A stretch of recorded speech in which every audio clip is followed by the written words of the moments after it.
Here we go. This is the Skip Bayless Show, episode 83, in honor of Wes Welker from my hometown of Oklahoma City, Oklahoma, and Heritage Hall High School. This, as always, is the Undisputed, everything I cannot share with you during Undisputed. But today, without further ado, I dive right into Not to Be Skipped, which I begin with a question from Harry from North Carolina, who says, Deion on Friday, ... That was quite a show, huh? Was it ever? Harry, that was the most special show I've ever been a part of in my lengthy career on national television. It was an honor just to sit in the middle of what transpired on that show last Friday in Boulder, Colorado. So here, for your edification, is the backstory to that story. Maybe you'd even go so far as to say the backstage story to this story. We had actually planned to take Undisputed to Boulder a couple of weeks back because our Big Noon Saturday show had planned to be there for USC at Colorado. The footprint, as they say, would be there already for us on Friday. The set would be built and ready to go for Saturday. So we would basically just piggyback the Big Noon Saturday set for Friday's Undisputed. I was hyped. I was ready. I am, as you already know from watching Undisputed, way into the Deion effect in Colorado as he has turned Boulder into the epicenter of the not just college football, but the sports universe. But obviously, as we all painfully know, after we had decided to go this past Friday to Boulder, something happened on the previous Saturday up in Eugene, Oregon. 42-6 happened. Oregon happened. Colorado didn't happen that day. I must admit, I feared that our trip to Boulder had lost just a touch of the luster, just a touch. I thought, will the students and the fans that come out for Undisputed be quite as into USC Colorado after 42-6? They were. They have all embraced the mantra, the truth, that this is only the beginning. Nobody loved 42-6 because obviously Colorado wasn't even competitive that day. But as you know by now, they were sure competitive this past Saturday against Caleb Williams and company, weren't they? It's only the beginning. They coming. So last Thursday, as my producer Tyler Korn and I landed in Denver, you have to fly to Denver. You can fly to Boulder out of Burbank Airport, but out of LAX here in LA, you've got to fly straight to Denver. And then it's given traffic, 35, 45-minute ride south to Boulder, to the college town where Colorado is obviously located. As they say, CU. And as I said on Friday, CU, we see you. Do we ever? So our greeter at the airport in Denver immediately started telling tales. He has a daughter at CU, telling tales of the mania, the euphoria that that was continuing to ensue post 42-6. He began to tell tales of all the celebrities that he was going to escort at the Denver airport to their cars to go south to Boulder.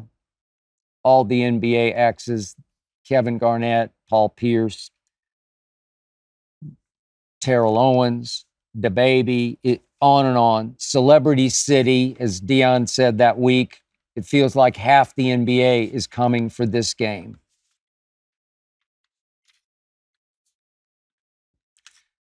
But as we drove south, our big question for me and Tyler Korn, our producer, was, will Deion actually come out and sit with us Friday on Undisputed? Because we were not sure about that. We'd had him on twice already, as you might have known from watching Undisputed.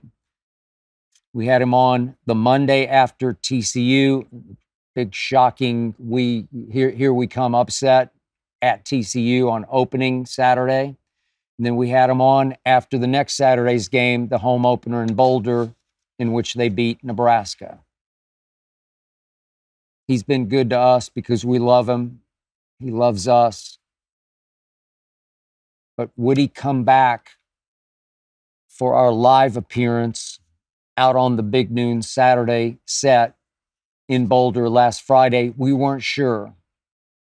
My man Michael Irvin, my new teammate on my dream team on Undisputed, very close with Deion. My brother Lil Wayne is very close with Deion. I had both of them working on Deion, trying to get him to swing by even for 10 minutes. And we weren't sure because we kept hearing that Deion was shutting down interviews this past week. I couldn't blame him for that. I sort of empathized with the whole concept because he's doing so many interviews because he's simply the best interview in all of sports. He is so sought from 60 Minutes to Undisputed that he was in danger this past week of finally getting criticized for doing too much promoting of Colorado, maybe too much self-promoting at the expense of actually coaching the Buffaloes. So I was torn. I had very mixed emotions about imposing upon him once again to please come out and sit with us for 10, 12 minutes because he had a football game to prepare for after his team had gotten throttled, had gotten embarrassed, had gotten humiliated 42-6 at Oregon. Here came USC, once again, a 21.5 point favorite. I couldn't have blamed Deion if he said, I just got to prepare for the football game because in the end, that's all that really matters. So we had sort of a trailer of a green room, if you will, a dressing room. Saw Michael Irvin there. I said maybe 2-3 minutes before we were to go out on set, out in front of the crowd, I said, okay, what's your gut feeling? He said, I don't know. He said, I'll give it 50-50, meaning Deion would show up. He'd give it a 50-50. But it came across to me more like a 40-60, he wouldn't show up.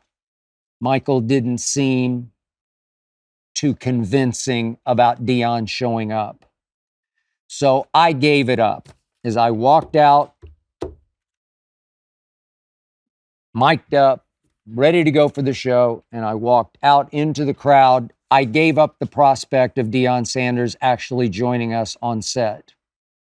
We had not included him at all in our rundown before the show. We had done no show prep for a Deion interview.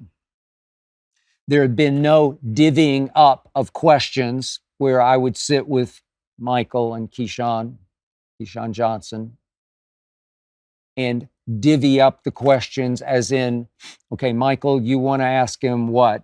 X, Y, and Z. And Keyshawn, your A, B, and C, which leaves me E and F.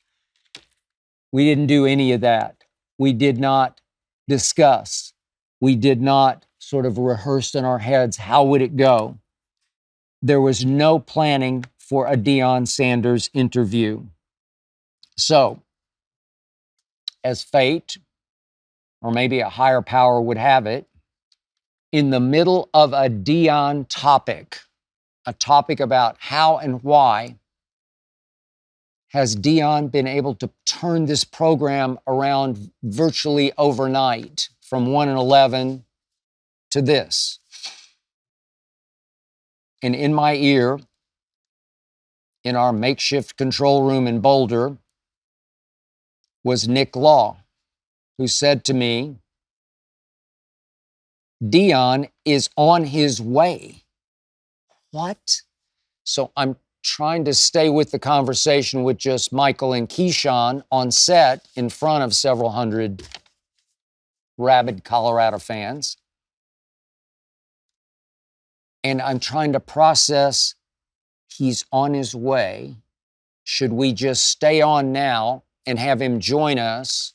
Should we take a break now? And I'm just seat of pants. I am winging it. And I glance at the monitor and I see that we're actually tracking with a handheld camera Deion's entrance into our set area. And here he came, out onto the set. Again, no plan, which was better this way. No plan would have gotten in the way of what was about to ensue. A plan would have prevented happening what did happen. Sometimes it works out better with no plan. So obviously, Deion loves Michael Irvin. He loves Keyshawn Johnson. I'll go so far as to say he trusts me.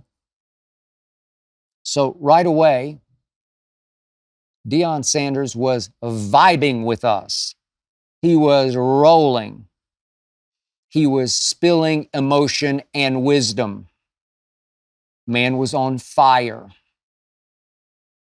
So obviously, I wanted Keyshawn to go and ask his questions. I wanted Michael to go and ask his questions. He went, this went, that went. It's flying back and forth. It's just a conversation that is going all over the place in a good way. Very special moments were happening right and left. I'm sitting in the middle with Deion. To my left is Michael, and on Deion's right is Keyshawn. All I knew for sure was it was working. I wasn't sure where it was going. It was just going someplace good.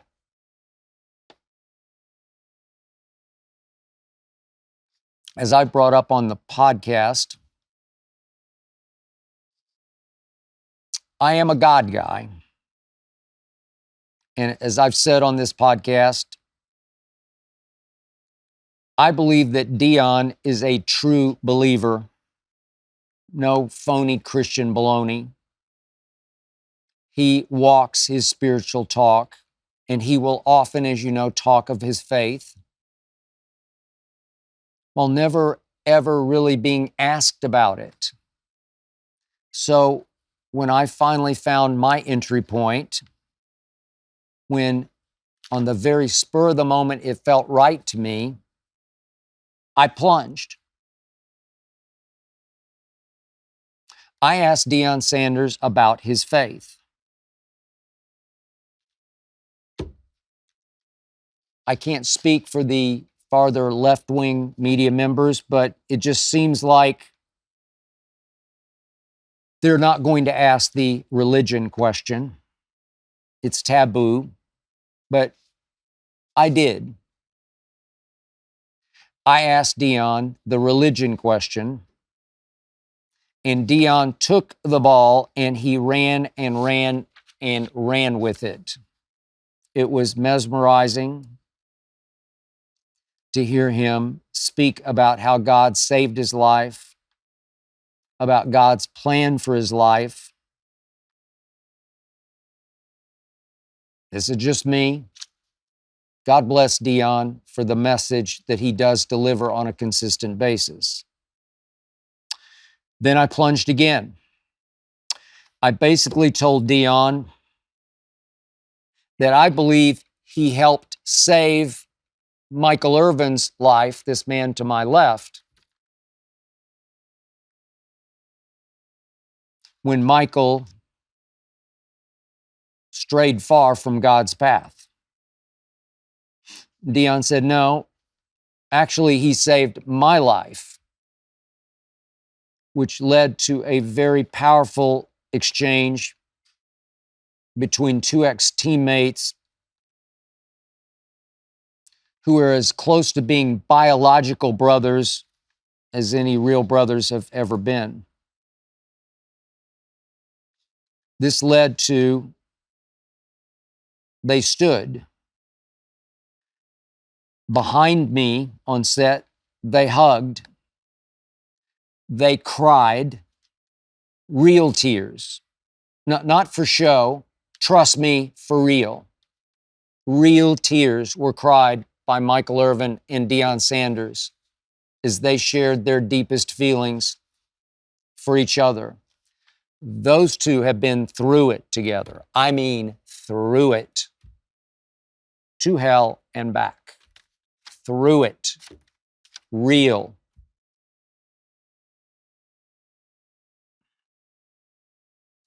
So in my ear, my man Nick Law is saying, you can keep him as long as you want. Well, we didn't have a plan. I didn't know what Deion's plan was. I didn't know if he had a meeting to make or what. I didn't want to abuse our time with him. Again, no plan, no time limit. So on the fly, at that moment, I decided that's enough. Why would we want to bring him back for one more segment and start asking some more here today, gone tomorrow football questions? So I said on air, as they sat back down to my left and right, let's leave it there. We can't do any better than that, because we can't. Or so I thought. That's when Deion interrupted me as I was about to take us to break. And he said, hold on, because he had something he wanted to say to me. If you missed it, here's what Deion Sanders said to me on air Friday in Boulder. Right there. Skip, hold on for 1 second. Right. Thank you, man. Because you get heat oftentimes. I do. But you've given a lot of us opportunities that people look past and they don't understand, they don't recognize it. And none of us are perfect. But you have given us, y'all know darn well what I'm talking about, so many opportunities, man, and I appreciate you for that, boss. Yeah. Straight up, Skip. Thank you. You're a good man, man. Thank you. Thank you. I love you for that. Thank you. Thank you. I was very nearly speechless. I was touched. I was moved. I was more honored than I've ever been in my career. That was the proudest moment of my career. Nothing that's ever happened to me, all the awards I've won, all the great things that have happened, nothing has ever mattered to me in my career, in my professional life, as much as that moment. Still matters to me, will always matter to me. The only way I knew to react was to rather awkwardly just reach out and hug Deion, and he stood up and hugged me back. It was real.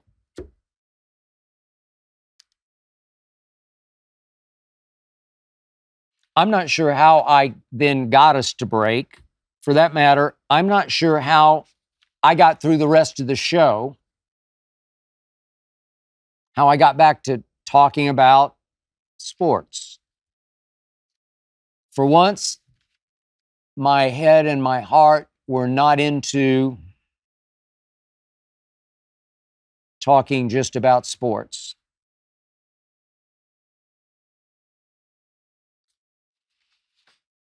So here's why Deion's words last Friday meant so much more to me. Here's my context. I've mentioned this before. Now I'll go even more deeply into it because it'll give you far greater context about why that moment with Deion meant so much to me. I did grow up in Oklahoma City. I was the oldest of 3 children in a broken home, wrecked by alcohol from the start. Both parents alcoholics. Father functional drunk, mother get drunk. Because of these circumstances, I often got left at my grandmother's. My grandmother didn't have a whole lot of money. She traveled for her work. So she did have a full-time, I guess you'd call it housekeeper, who was actually more of a house runner. Her name was Katie Bell Henderson. She ran that household with an iron fist. She was a black woman from the south side of Chicago with a background that went all the way back to Alabama in her extended family tree. But she grew up on the south side of Chicago. She was tough. As sweet as she was tough, but she was tough. But please understand, from my perspective, as I got to know Katie Bell at age 3, 4, 5, 6, 7, spent a lot of time with Katie Bell. Maybe I didn't know any better, but I did never, ever think of Katie Bell in that old South plantation mentality way of quote unquote servant. Katie Bell was nothing like that. She was treated nothing like that by the extended family who came and went through my grandmother's house. Katie Bell was in charge, and she was treated as such. Katie Bell was wiser than any human I have ever known. Ever known.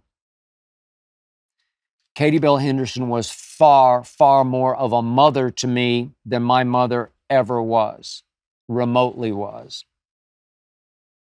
I looked up to that woman more than I have anyone in my life, ever, ever, ever. She saved me from going bad. I had every opportunity with no rules in my house to go wrong, to go south, to go bad. Katie Bell Henderson taught me right from wrong. She taught me about the evils of alcohol. She saved me. She built a foundation in my life that to this moment benefits me.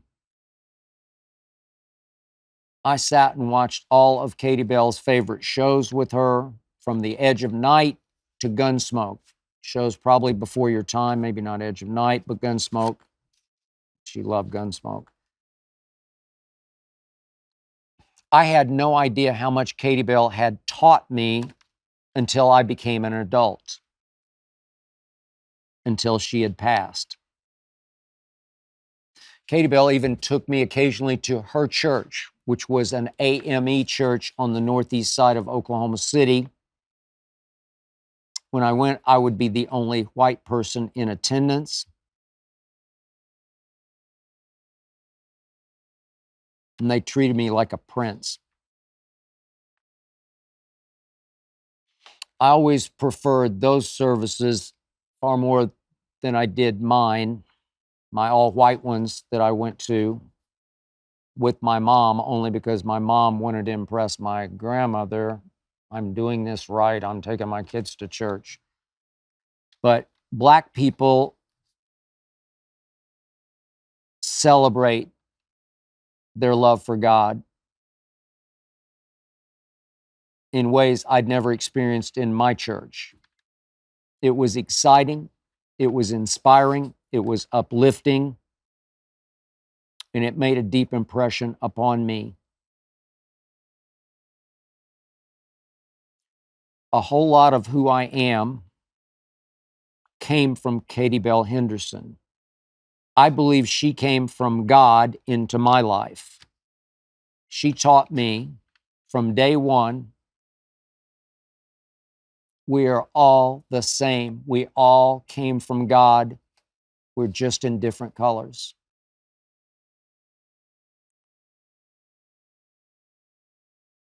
What Deion thanked me for came from Katie Bell Henderson.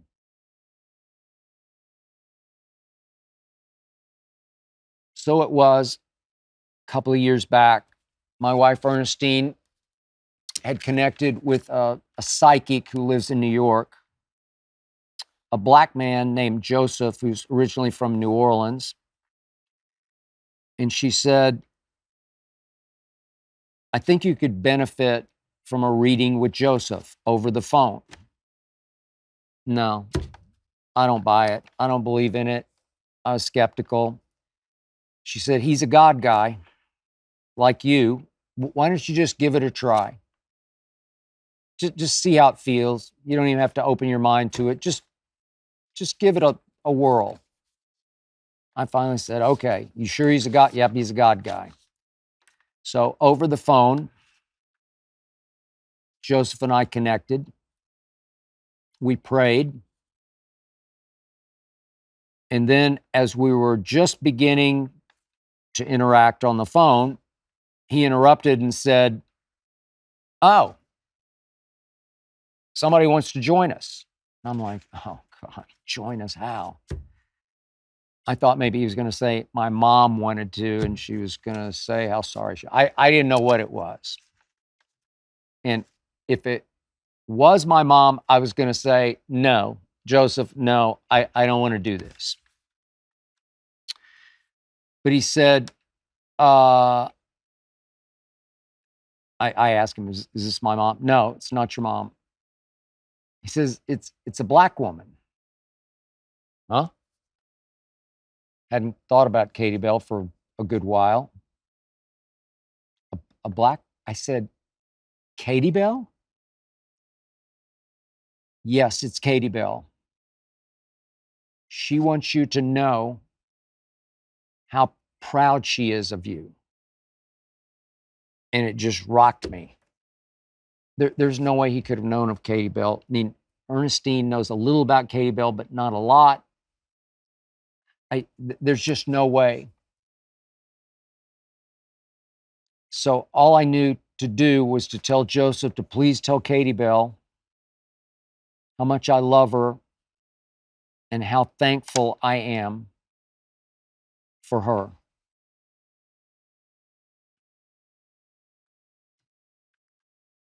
I just hope that Katie Bell was up there watching last Friday when Deion said what he said to me in Boulder, Colorado.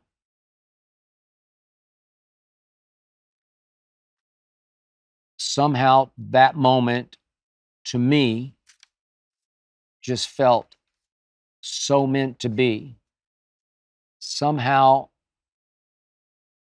to me that moment felt like it had been in the making since I was 3 or 4 years old.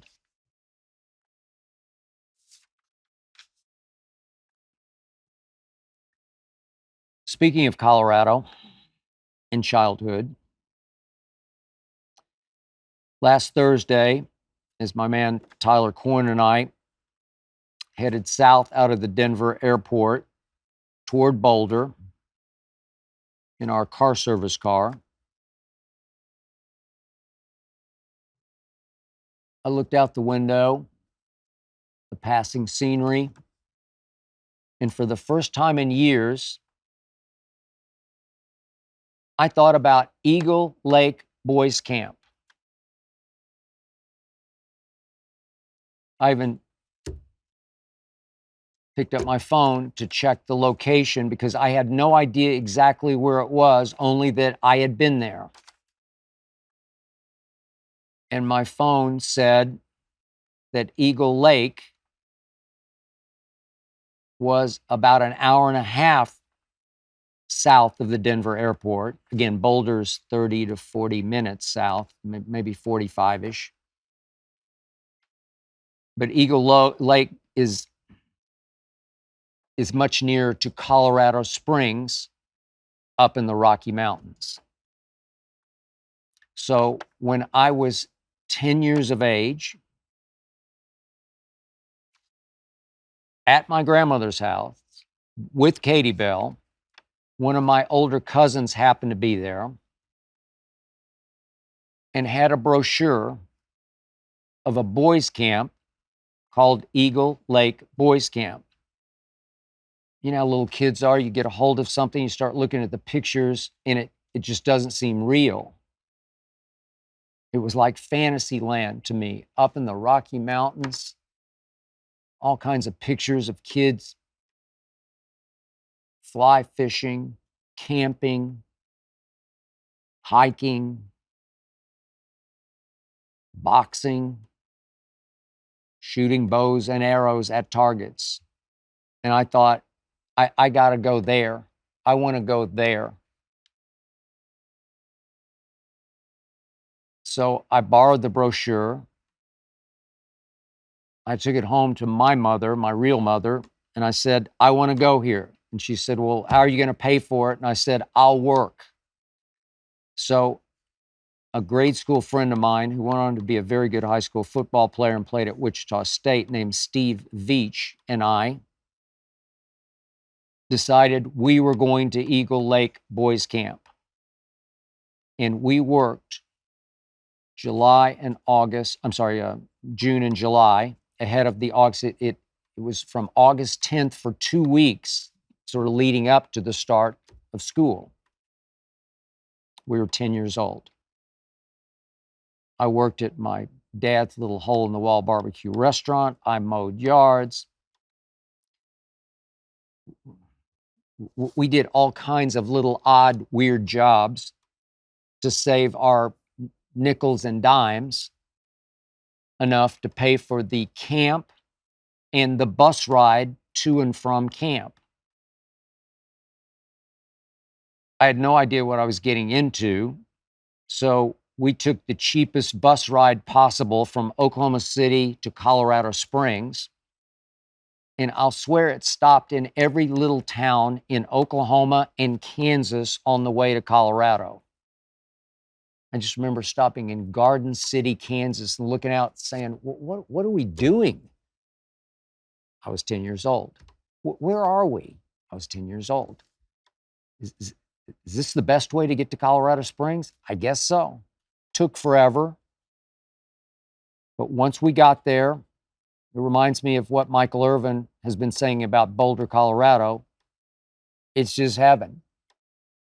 It is spectacularly gorgeous. What a setting.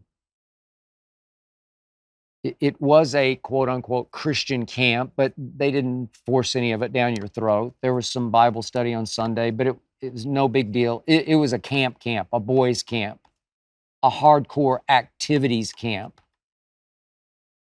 All the above. The hiking, the camping, boxing tournaments, fly fishing, regular fishing, rowing, and archery. I'm not sure how many kids there, 200 kids maybe. And we lived in giant teepees that were not heated, so you had to have your sleeping bag that I'd rolled up and taken with me on the bus, because it got cold at night up in the hills, up in the Rockies, the mountains. High 30s, even in the summertime. So each teepee had 20 or 30 kids, maybe 20 kids in it. And that would be your group, you know, sort of your team. And it's so weird. I still have a picture somewhere of Eagle Lake. And in the picture, I can see my best friend from 7th grade on, named Craig Humphreys. I can see his older brother, Kirk, who became mayor of Oklahoma City. Craig became a radio legend, the hump man in Oklahoma City. And they're in the picture. They're at the camp, but I don't know them at all. I'm 10 years old. Never met them that week. They're just too many kids. So I gravitated toward taking the archery course. I was the youngest. The camp went from 10 to 16-year-olds. And during archery class, the 15 and 16-year-olds would just dominate because they were bigger, stronger, and they actually brought their own bows to camp. I'd never shot a bow and arrow before, so this was all new to me, but it was target shooting. They had great range with maybe 8 or 10 targets across. They taught you all the right ways to pull it back to obviously your chin, launch it. There's some varmints there. I don't even know what they were. They would eat the hay and the targets. One day, one of the 16-year-olds saw one. I can't remember what it was. It wasn't a raccoon. I'm not sure. I was 10 years old. But the 16-year-old just calmly took an arrow out of his quiver, put it on his bow, aimed, and whatever this critter was, he split him in half. And that was all for that. And it astounded me how sure that archer was with his bow and arrow. He obviously hunted, and he was at a skill level with which I was not familiar. So it was that on the final Sunday of Eagle Lake Boys Camp, we had an Olympics of all the activities that we had all participated in. And as fate would have it, as we divvied up who would represent our teepee in which competition, it came clear to me that in my teepee, nobody had taken archery except me. So the older kids are saying, anybody here shoot bow and arrow? Anybody? And I took it. Oh, okay. Well, you want to participate in the Olympic competition? Yeah, I'll do it. Okay, good luck. So it was that I'm representing my teepee, and I don't know how many kids are in this competition, maybe 15-ish kids, 10 or 15 kids, 12. I don't know, but I'm trying to represent my group against a bunch of 15 and 16-year-olds. And magic ensued. I had no expectation. I felt zero pressure. I was by far the youngest and least experienced. And I stepped to the firing line. And as I began to launch alongside all these other older kids, magic happened. I went into whatever that zone is that you occasionally enter in sports. The arrows were effortlessly flying off my hand. I could see them in slow motion flying to the target and sticking dead center bullseye, one after another after another. I am transfixed. I'm lost in the beauty of what I'm doing because it feels like I'm not really in control. Some other force has taken over my body. We had 3 rounds. of archery for this competition. And after 2 rounds, I led the entire competition because I'm sticking bullseye after bullseye. And the older kids are not happy with me because they're competing with each other under extreme pressure, the 15 and 16-year-olds, because they're supposed to win. I was not. In the 3rd and final round, maybe midway, I came to my senses for a moment and said, "What are you doing?" And I quivered a bit. My hand began to shake just a bit. I missed a couple of shots that I shouldn't have missed quite as badly as I did.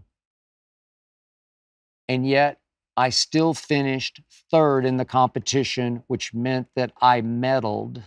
I medaled in the archery competition at age 10 over several 15 and 16-year-olds. When I got back to my teepee,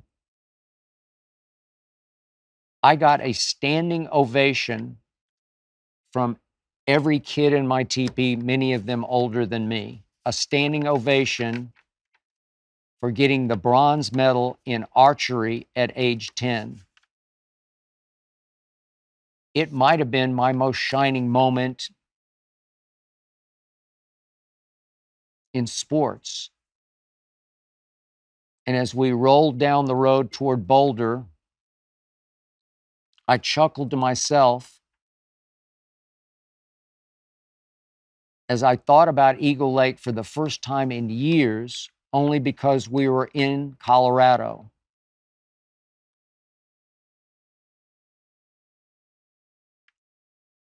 I thought about one of the most amazing moments in my life that happened in Colorado,